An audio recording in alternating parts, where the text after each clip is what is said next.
श्री राधा कृष्णाभ्याम नमः। भगवान श्री कृष्ण की कथाओं का आश्रय लेने वाले भक्त जनों, मैं संध्या रानी महात्मा वेद व्यास जी एवं गुरुजनों की आज्ञा से श्रीमद् भागवत महापुराण के पंचम स्कंद के 5वें अध्याय को आरंभ करती हूँ। अध्याय 5 ऋषभ जी का अपने पुत्रों को उपदेश देना और स्वयं अवधूत व्रति ग्रहण करना। श्री ऋषभ देव जी ने कहा, पुत्रों, इस मर्त्य लोक में ये मनुष्य शरीर दुखमय विषय भोग प्राप्त करने के लिए ही नहीं है। ये भोग तो विष्ठा भोजी सूकर कुकर आदि को भी मिलते ही है। इस शरीर से दिव्य तप ही करना चाहिए जिससे अंतःकरण शुद्ध हो, क्योंकि इसी से अनंत ब्रह्मानंद की प्राप्ति होती है। मुझ परमात्मा के प्रेम के लिए ही जो एकमात्र पुरुषार्थ मानते हों, केवल विषयों की ही चर्चा करने वाले लोगों में तथा स्त्री पुत्र धन आदि सामग्रियों से संपन्न घरों में जिनकी अरुचि हो और जो लौकिक कार्यों में केवल शरीर निर्वाह के लिए ही प्रवृत्त होते हों, मनुष्य अवश्य प्रमादवश कुकर्म करने लगता है। उसकी वह प्रवृत्ति इंद्रियों को तृप्त करने के लिए ही होती है। मैं इसे अच्छा नहीं समझता। जब तक जीव को आत्म तत्व की जिज्ञासा नहीं होती, तभी तक अज्ञान व देह आदि के द्वारा उसका स्वरूप छिपा रहता है। जब तक यह लौकिक वैदिक कर्मों में फंसा रहता है, तब तक मन में कर्म की वासनाएं भी बनी ही रहती है। इन्हीं से देह बंधन की प्राप्ति होती है। इस प्रकार अविद्या के द्वारा आत्म स्वरूप के ढक जाने से कर्म वासनाओं के वशीभूत हुआ चित्त मनुष्य को फिर कर्मों में ही प्रवृत्त करता है। अतः जब तक उसको मुझ वासुदेव में प्रीति नहीं होती, तब तक वह देह बंधन से छूट नहीं सकता। स्त्री और पुरुष इन दोनों का जो परस्पर दाम्पत्य भाव है, इसी को पंडित जन उनके हृदय की दूसरी स्थूल एवं दुर्भेद्य ग्रंथि कहते हैं।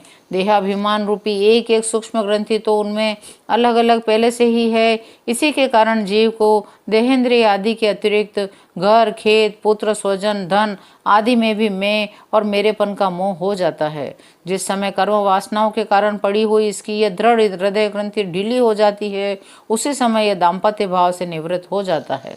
पुत्रों, संसार सागर से पार होने में कुशल तथा धैर्य उद्यम एवं सत्व गुण विशिष्ट पुरुष को चाहिए कि सबके आत्मा और गुरु स्वरूप मुझ भगवान में भक्ति भाव रखने से, मेरे परायण रहने से, तृष्णा के त्याग से, सुख दुख आदि द्वंद्वों के सहने से जीव को सभी योनियों में दुख ही उठाना पड़ता है। इस विचार से, तत्व जिज्ञासा से, तप से, सकाम कर्म के त्याग से, मेरे ही लिए कर्म करने से, मेरी कथाओं का नित्य प्रति श्रवण करने से, मेरे भक्तों के संग से, मेरे गुणों के कीर्तन से, वैर त्याग से, समता से, शांति से, शरीर तथा घर आदि में मैं और मेरेपन के भाव को त्यागने की इच्छा से, अध्यात्म शास्त्र के अनुशीलन से, एकांत सेवन से, प्राण इंद्रिय और मन के संयम से, शास्त्र सत्पुरुषों के वचन में यथार्थ बुद्धि रखने से, पूर्ण ब्रह्मचर्य से, कर्तव्य कर्मों में निरंतर सावधान रहने से, वाणी के संयम से, सर्वत्र मेरी ही सत्ता देखने से, अनुभव ज्ञान सहित तत्व विचार से और योग साधन से अहंकार रूप अपने लिंग शरीर को लीन कर दे। मनुष्य को चाहिए कि वह सावधान रहकर अविद्या से प्राप्त इस हृदय ग्रंथि रूपी बंधन को शास्त्रोक्त रीति से इन साधनों के द्वारा भली भांति काट डाले, क्योंकि यही कर्म संस्कारों के रहने का स्थान है। तदनंतर साधना का भी परित्याग कर दे। मेरे इस अवतार शरीर का रहस्य साधारण जनों के लिए बुद्धिगम्य नहीं है। शुद्ध सत्व ही मेरा हृदय है और उसी में धर्म की स्थिति है। मैंने अधर्म को अपने से बहुत दूर पीछे की ओर ढकेल दिया है। इसी से सत्पुरुष मुझे ऋषभ कहते हैं।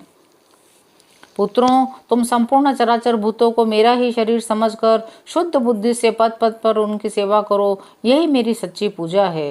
मन वचन दृष्टि तथा अन्य इंद्रियों की चेष्टाओं का साक्षात फल मेरा इस प्रकार का पूजन ही है। इसके बिना मनुष्य अपने को महामोह में कालपाश से नहीं छुड़ा सकता। ऋषभ देव जी के 100 पुत्रों में भरत सबसे बड़े थे। वे भगवान के परम भक्त और भगवत भक्तों के परायण थे। ऋषभ देव जी ने पृथ्वी का पालन करने के लिए उन्हें राजगद्दी पर बिठा दिया और स्वयं उपशमशील निवृत्ति परायण महामुनियों के भक्ति ज्ञान और वैराग्य रूपी परम हंसोचित धर्मों की शिक्षा देने के लिए बिल्कुल विरक्त हो गए। केवल शरीर मात्र का परिग्रह रखा और सब कुछ घर पर रहते ही छोड़ दिया। अब वे वस्त्रों का भी त्याग करके सर्वथा दिगंबर हो गए। वे सर्वथा मौन हो गए थे। कोई बात करना चाहता तो बोलते नहीं थे। जड़ अंधे बहरे गूंगे पिशाच और पागलों की सी चेष्टा करते हुए वे अवधूत बने जहां तहां विचरने लगे। वे इन बातों पर बिल्कुल को ध्यान नहीं देते थे कि कोई धमकी देता, कोई मारता, कोई पेशाब कर देता, कोई थूक देता, कोई ढेला मारता, कोई विष्ठा और धूल फेंकता, लेकिन वे इन सब बातों पर जरा भी ध्यान नहीं देते। यद्यपि उनके हाथ, पैर, छाती, लंबी लंबी बाहें, गंदे गले, मुख आदि अंगों की बनावट बड़ी ही सुकुमार थी, स्वभाव से सुंदर मुख था, नेत्र नवीन कमल दल के समान बड़े सुहावने थे,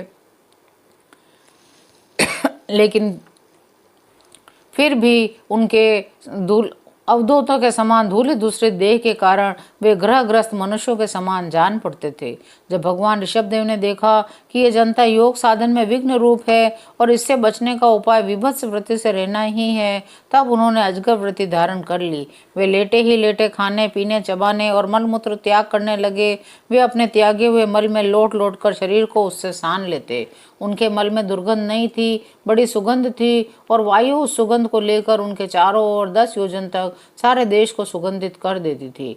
परीक्षित, परमहंसों को त्याग के आदर्श की शिक्षा देने के लिए इस प्रकार मोक्षपति भगवान ऋषभदेव ने कई तरह की योगचर्याओं का आचरण किया। वे निरंतर सर्वश्रेष्ठ महान आनंद का अनुभव करते रहते थे। उनकी दृष्टि में निरूपाधिक रूप से संपूर्ण प्राणियों की आत्मा अपने आत्मस्वरूप भगवान वासुदेव से किसी प्रकार का भेद नहीं था।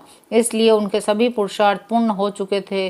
उनके पास आकाश गमन, मनोद्विच मन की गति के समान ही शरीर का भी इच्छा करते ही सर्वत्र पहुंच जाना, अंतर्धान होना, पर काय प्रवेश, दूसरे के शरीर में प्रवेश करना, दूर की बातें सुन लेना, दूर के दृश्य देख लेना आदि सब प्रकार की सिद्धियां अपने आप ही सेवा करने को आई, परंतु उन्होंने उनका मन से आदर या ग्रहण नहीं किया। 5वां अध्याय यहीं विराम लेता है। शेष अगले अंक में। जय श्री कृष्ण।